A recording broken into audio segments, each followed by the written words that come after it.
Hello and welcome to Shoot 'em Up Construction Kits on the Commodore 64. And yeah, this will be a bit of a longer review than normal, but it's not going to be a tutorial or anything like that, just a quick overview of what this piece of software can do, and bit of a review while I'm at it. And let's get started. So this came out tail end of '87. I remember it got reviewed in Zap 64 magazine, and they gave it a thumbs up, but didn't actually give it a rating, which I suppose is fair enough because it's a bit hard to rate. You could argue it's not a game; it's a collection of editors that help you make a game. But you could also argue that it's just a very highly customizable game, because you're confined to the limitations of the game engine. You can't just make any kind of game with it. You're restricted to 3 different sorts of games, really. But I have seen other kind of, or different types of games, quite ambitious types, made by some clever people. But as it's designed, the game it lets you do push scrolling games like Commando. It lets you do just normal vertically scrolling games like shoot 'em ups like Light Force, and it lets you do static games like Robotron 2084, those sort of games. Or you can have a mixture of the 3 different types. But yeah, I've seen crosshair shooters, all sorts of crazy things done with it, but you've got to get pretty creative, and some people have.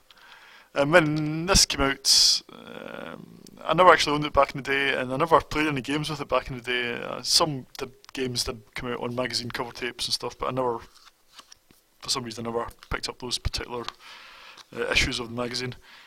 So I never saw anything creative with it back in the day at all. But I remember seeing the reviews and thought it looked pretty good. It's and a couple of months ago, just for a joke, I made a game called Lukozer Wars 2, which I've got loaded up here. And we'll take a quick look at it. This is what I created with the Shoot 'em Up construction kits. So there's a bit of a scenario. Lukozer ventures out into the street in order to sort out some cunts. You must be careful as they're armed with bottles. Press fire to throw bricks at cunts.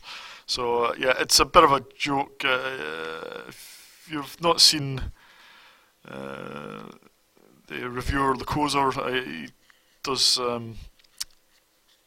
game reviews, and I wrote this forum as a bit of a joke, but when he does his reviews, he often gets annoyed by passing bikers and ice cream van and things like that. So these are all elements I've put in the game. So the idea is that Lukozer's just making his way up the street, and he's got to defend himself from these individuals, shall we say. And yeah, it's mostly a commando style shooter, and he's throwing bricks at these chaps, and they're throwing bottles back at him. So those enemy bullets are bottles. So I only made 1 level of the game because I think that was enough to fulfill the idea of the game. There's no point kicking the arse out of it. I think 1 level is enough. And at the end of the level is the boss. The ice cream van is the boss. And that's it. It's a fairly short game, but yep. But I only spent a few days on it because I'd never used C64 shoot 'em up construction kits. I briefly used the Amiga version back in the day, but yeah, I wanted to do something with the C64 version, and it's pretty good. I think it's a pretty good piece of software. Quite impressive in many ways. And it can really chuck a lot of things around the screen. I mean, these are all done with sprites, and there's tons of things. I mean, if you put too much on the screen, it will start to flicker. So you've got to sort of self-regulate it yourself. Here we are at the boss. As he throws out the ice cream van, throws out ice creams at you.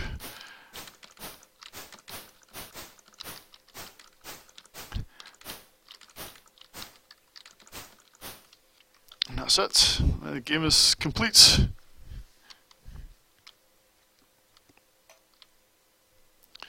And this is the stunning end of game screen.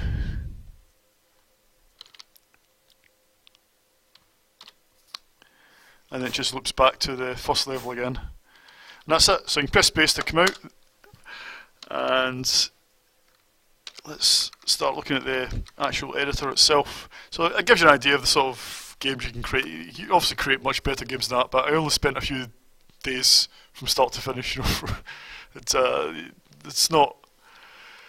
You can spend. It's one of these things. The more work you put into it, the better the game you can get out of it. Don't expect just to instantly make some amazing game without putting a lot of time and effort into it. And to be fair, you can actually make some playable and interesting games with this. Can you make sort of commercial quality of the day, commercial quality games that are going to impress people? Not really. But can you make games that are playable, interesting, and you know, just fun to give out to people? Yes, you can. So you can see the main menu here. If I've come out. So you can edit sprites, which are just all the frames that you require for frames of animation for all your objects. Objects are all the players in the games, all the enemies. Backgrounds, background graphics. Sound effects, self-explanatory. Player limitations, and we'll come back to that. Attack waves, again self-explanatory. Levels, this is where you sort of structure the game after you've made the individual levels. And front ends, where you saw the front ends. Well, that's the front end there. All games by default just have some text on them, and you can change the little flashing effect on it. That's pretty much all you can do. The front ends by default. You can do a bit of hacking to make it a bit more interesting. Well, I certainly can't, but there are people that do, and there's some good sites out there with some good, much better examples of games that are made with this. But let's start with edit sprite. So it's a basic sprite editor. You can select. I think it lets you have 127 sprites. I think. Yep, and you can see all the frames of animation he used there for Lukozer himself. I'll put a link in the description to the review of this game that Lukozer made. He was a good sport about it and gave it a humorous review. Obviously, because it's a Lukozer review, has tons of swearing, so just warn you about that. Not that I particularly avoid swearing too much in my reviews. I suppose it depends what mood I'm in. But yeah, if you're one of these people that don't like swearing, then maybe don't click on that link. And you can see all the frames of animation. I think I only used, it only goes up to 48. That's all. I mean, I only used about a third of the available sprite slots that I had. Anyway, so once you've selected your sprite that you want to edit, you press fire, and that takes you into edit modes, and you can just pick a colour at the side and just use the joystick. It's as easy as that. The entire thing, Shutterbuck Construction Kit, all the editors, they all use just the standard joystick and the spacebar to exit each one. That's it. The controls are really easy. There are keyboard shortcuts that the Amiga version doesn't have, so that's one up for the C64 version already. Yep, so the little keyboard shortcuts are quite handy actually. So I selected a sprite, select colour, yeah, you can select different colours. Now, there's a limitation on colours. Each sprite is made out of 4 colours. You can give the background colour and the changeable colour. Yeah, the background colour is obviously just transparent, it depends whatever the background is. In this case, in the editor, it's just to give you, you can make the background colour whatever you want just to suit you. But when the game runs, the background colour is transparent.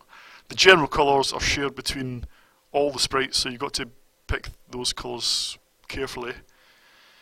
You can't really change them once you've started. And changeable, yeah, you can have whatever you want for each sprite out of the colours available. So, yeah, if I wanted to give Lukozer really long hands, I could just do that.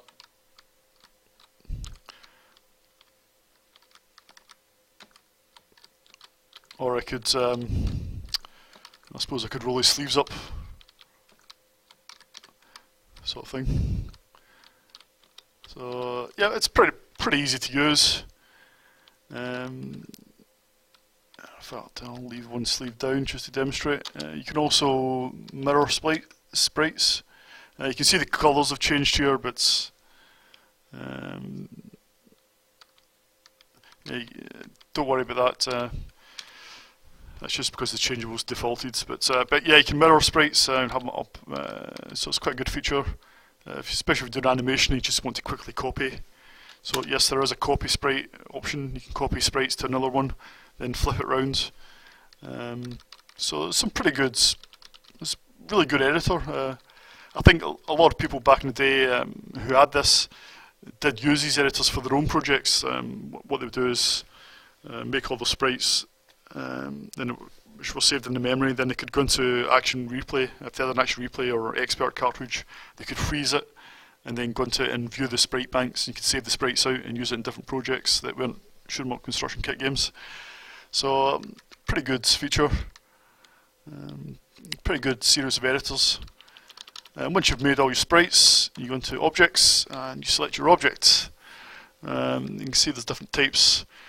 These are fixed. You can't edit. They're all. You've got so many enemy bullets you can have. Up to 8 enemy bullets, and up to up to 36 different types of enemy. And this is where you can see I've gone for a directional hold animation type, which is when you move left or right. It then activates these frames of animation. You can only have 2 frames of animation. That's a limitation of the engine.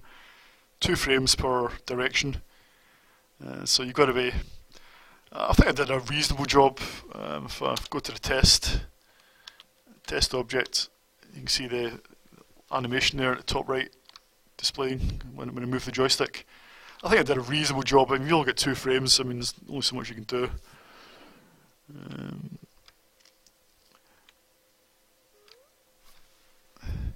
Again, there's only so many pixels you've got. You know, it's hard to make. You know, I mean, it's supposed to be a person. It's hard to do with so few pixels. You know, you've got 12 pixels across and I think it's 21 down. That's it. Well, multicolour mode anyway. That's what your pixels are. Your sprites are 12 by 21. So I didn't even have, you know, it's supposed to be his eyes in the middle of his face, but 2 pixels, what can you do? So, but I do quite enjoy the challenge of trying to make something with just so few pixels.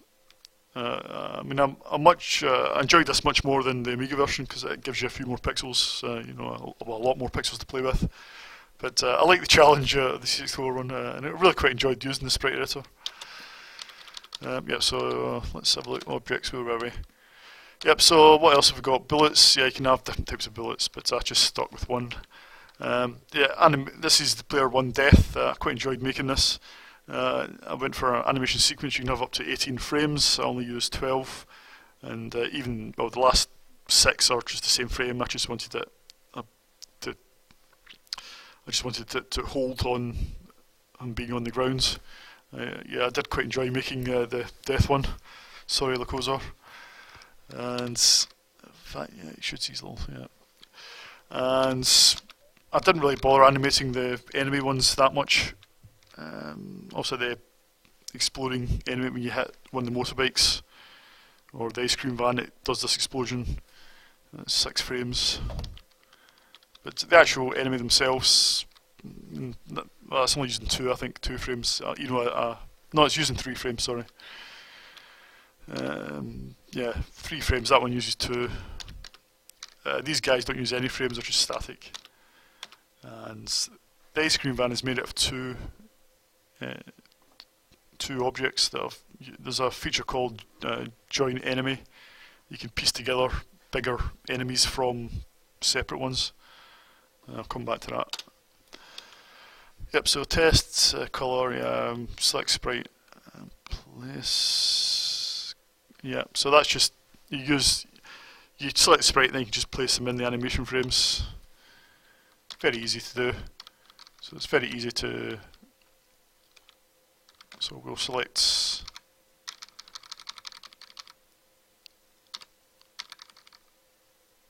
Lukozer and then select sprite and place. So if we wanted to change one of these frames, we can just select the sprite at the top right.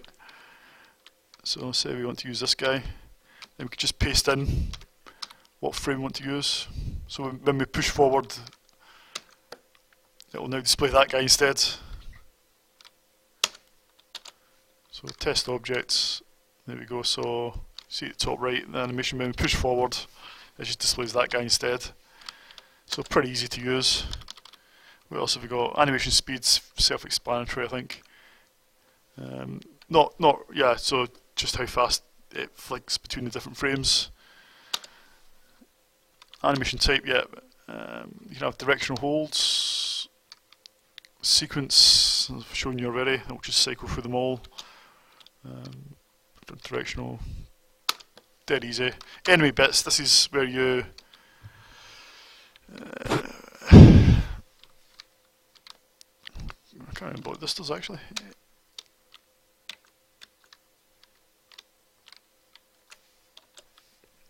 You've got to have an enemy selected to select objects.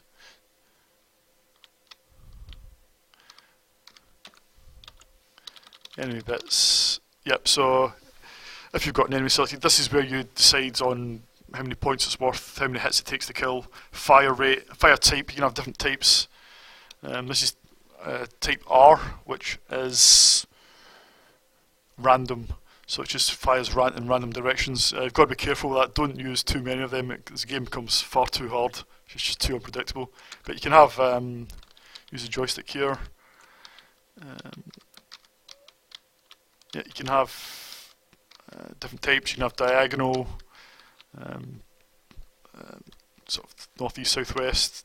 You can have it firing in specific directions, or let's say you can have random. D is directional, I think, depends, it'll fire in the direction it's moving in. Fire rate, fire type, yes.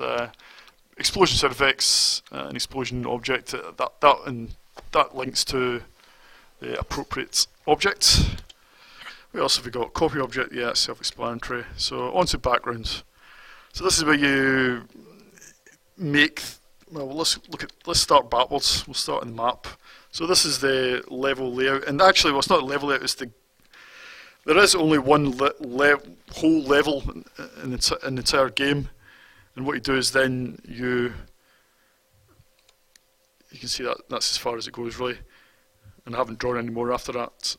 But what you do is then you select which areas of this map you want to use for the individual levels, and each part of the map is made out of a tile, or what they're called blocks.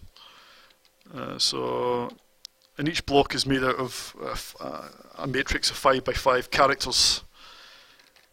And this is the character set here.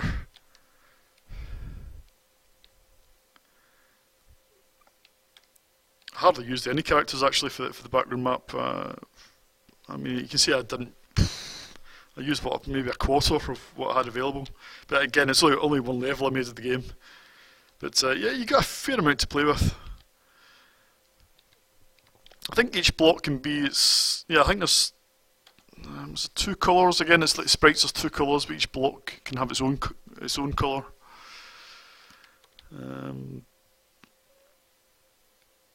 Yeah, so there's a character editor. It functions pretty much like the sprite editor. And once you've edited your characters, you can then edit the block. These are the blocks I've made. Yeah, so each block, so if I pick this red car here, yes, it's supposed to be a car. And then I go edit map. I can then paste that car wherever I want. If I want to paste them in here, or I can paste them here. So it's pretty easy to use.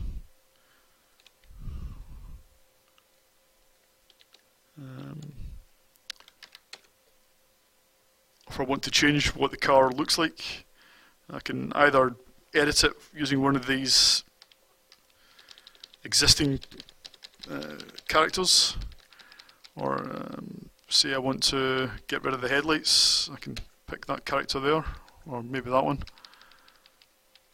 and then just go into it and quickly do that, and that's changed it. So if I go back to the map, you can see it's lost its headlights now.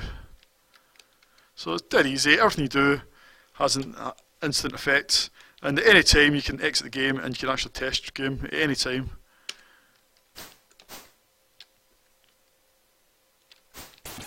So that's the card stuff stuck in. You can see the headlights are gone now.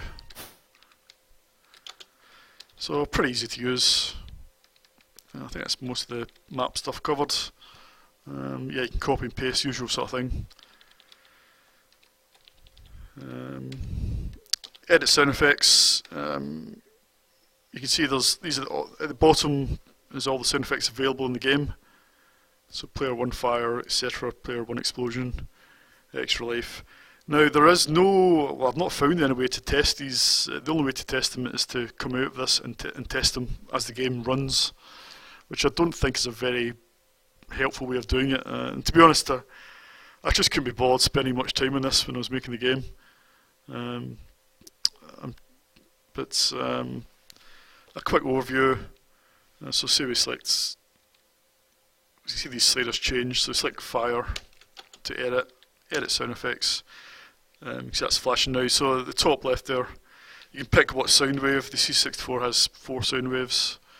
That's noise, square wave, sawtooth, and triangle. And if you read the user guide, that gives you an idea of what these sound like. The C64 user guides, there's a little bit on sound itself. You know, triangle is more sort of mellow sounds, you know, like flute sounds. Noise is good for explosions, that sort of thing. And then you can change the stuff like the attack and decay and the pitch. I can't remember what rise and fall do.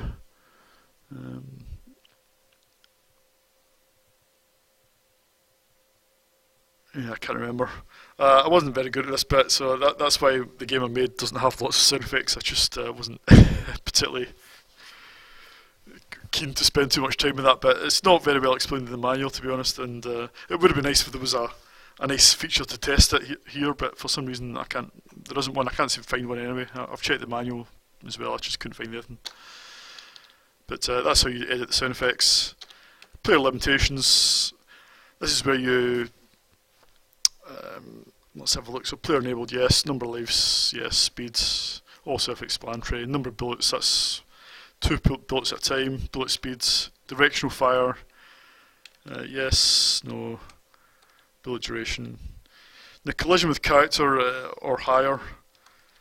That's useful if you want to have bits on your game. If you're something on the ground, and you want to have, like I could have made the grass in this kill you, and the player will die. So if I'd made the grass out of characters with above a certain character number, say I went from character 100 onwards, and made all the objects from character 100 onwards, and I set this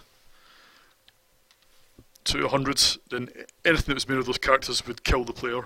Or you can have them stop the player, so if you want like a barrier or make like a gauntlet game, you can do that. What else was there? Extra man, yeah, I had that turned off because I didn't want to give out extra lives. Because the game was short enough. I'll come back to attack waves. Edit levels. This is where you select the parameters for each level. So level 1's push, that's the main level. Once it gets to the bit where the boss is, it changes to still level. And it displays it for 24 seconds. This is one of the bits that I don't like about the shoot 'em up construction kit. If you want like a boss stage or a static screen stage, there's no trigger to move on to the next level. You can only have it on a timer. So say your boss is destroyed. Normally in games your boss is destroyed and then it moves on to the next level or the next stage or whatever.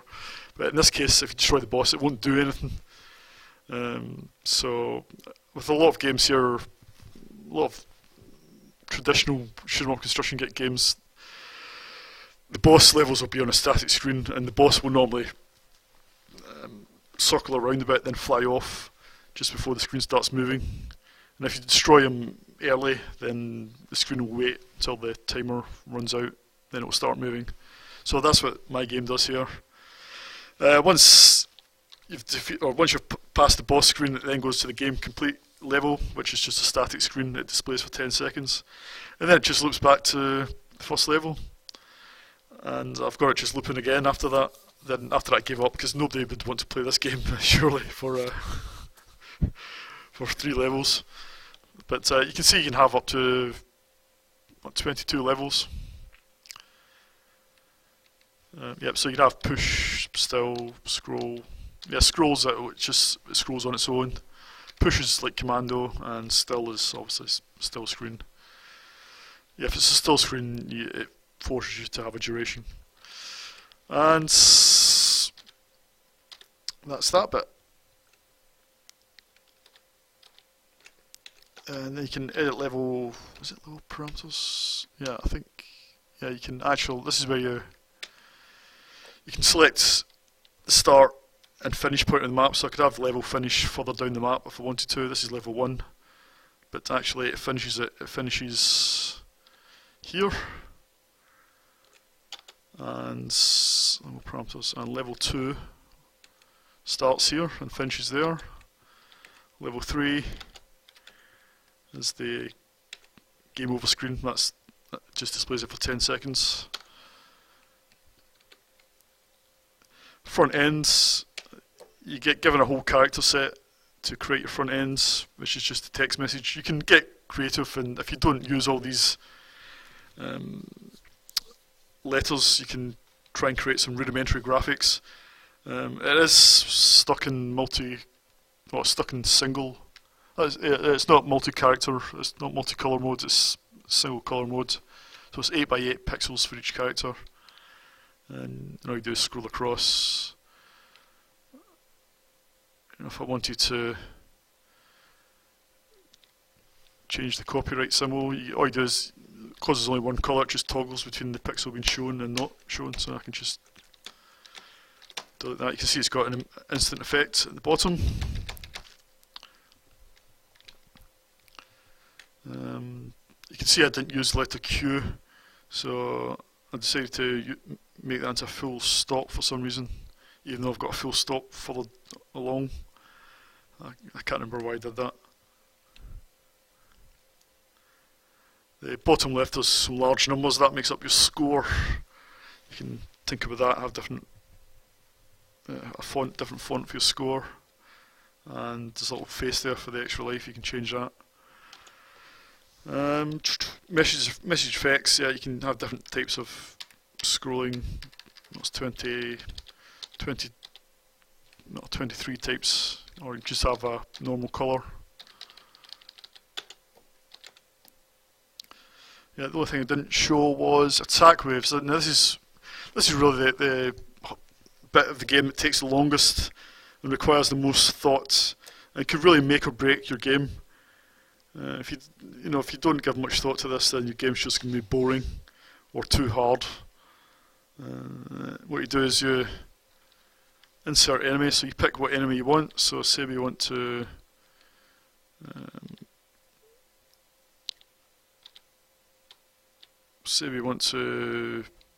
have this bike here.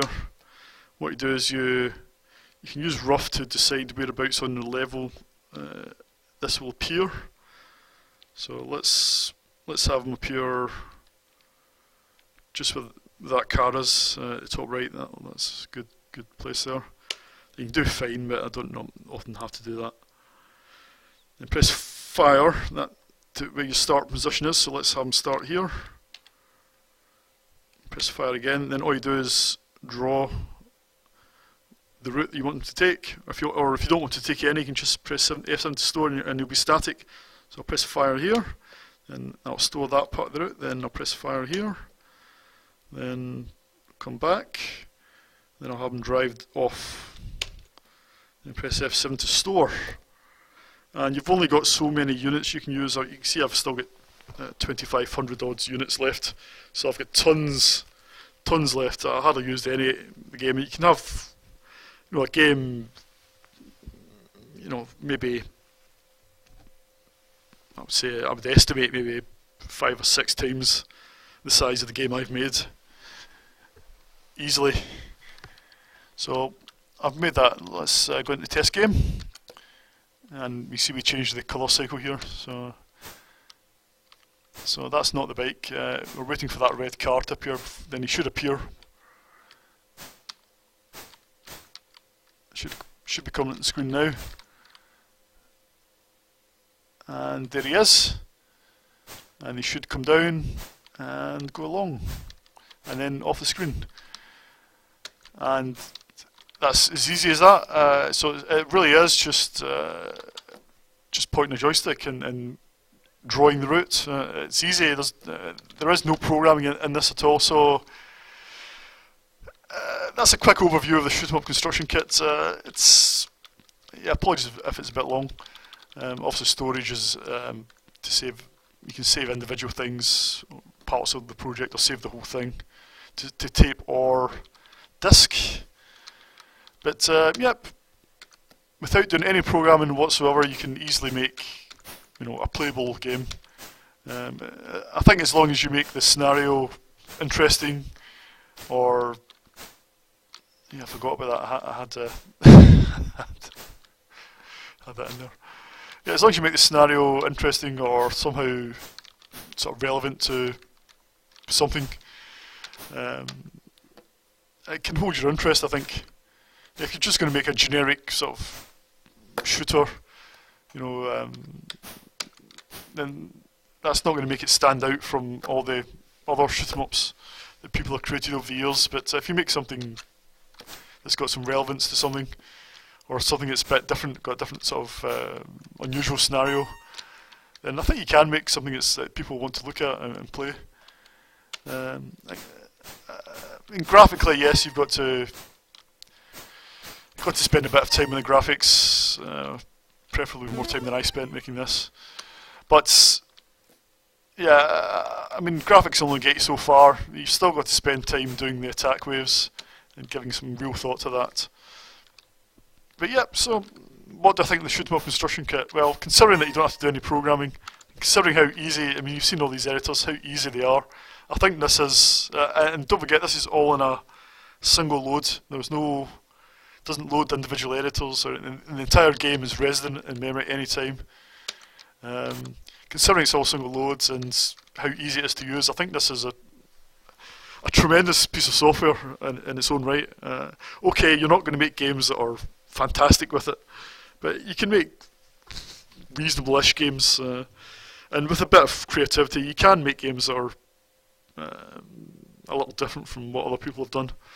And I've seen some people make really out-of-the-box kind of games with it, so you can get creative with it, but yeah, obviously you're not going to make something absolutely groundbreaking with it, but I think it's great fun just to tinker with, make graphics and just create something out of nothing. and do it in a way that's doesn't involve programming or even you don't really have to understand that much about how the C64 works. So yeah, I think it's just a couple of niggles, just like the sound effects being not ideal, no way to test them apart from test the game, and the thing about bosses, you can't, there's no trigger. So with a couple of extra features, I think it would have been perfect. But as it stands, I'll give it 9 out of 10. Some people might be a bit shocked at that, but I'm not judging the games you can create with it, but I'm just judging it as a piece of software that you can play with, tinker with, and yeah, I had quite a lot of fun using it. So yeah, recommended. So 9 out of 10 for Shoot 'em Up Construction Kit. See you in the next video.